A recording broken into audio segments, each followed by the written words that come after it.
नमस्कार मित्रांनो, मी अक्षता आकाश आपल्या यूट्यूब चॅनलमध्ये आपले स्वागत आहे. मोठ्या मुलांना जमिनीवरही असे चौकोन आखताना बघून तुम्हाला प्रश्न पडला असेल ना? चला सांगते. काल कार्यानुभवच्या तासिकेला मुलांना आठवण करून दिली होती की उद्या आपल्याला पानाफुलांची रांगोळी घालायची आहे. त्यामुळे येताना सर्व साहित्य घेऊन या. त्याप्रमाणे मुलांनी लागणारं सर्व साहित्य सोबत घेऊन आले. इयत्ता पहिलीच्या मुलांना आणि दुसरीच्या मुलांना हा अभ्यास दिला होता. मुलांनी सुंदर अशी पानाफुलांची रांगोळी काढायला सुरुवात केली.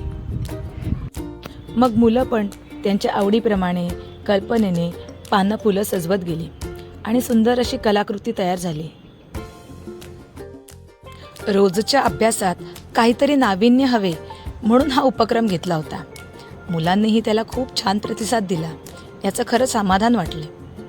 अधूनमधून आम्हा शिक्षक वर्गांनीही मुलांची पाहणी केली, त्यांना प्रोत्साहन दिले. मुलांना खूप छान वाटले. फुले सौंदर्य आणि आनंदाचे प्रतीक आहे.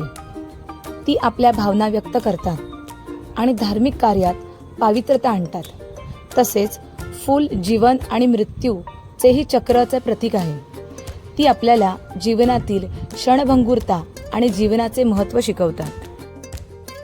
फुले आपल्याला जीवनातील अनेक गोष्टी शिकवतात, जसे की विविधतेचा स्वीकार करणे आणि आनंदी जीवन जगणे.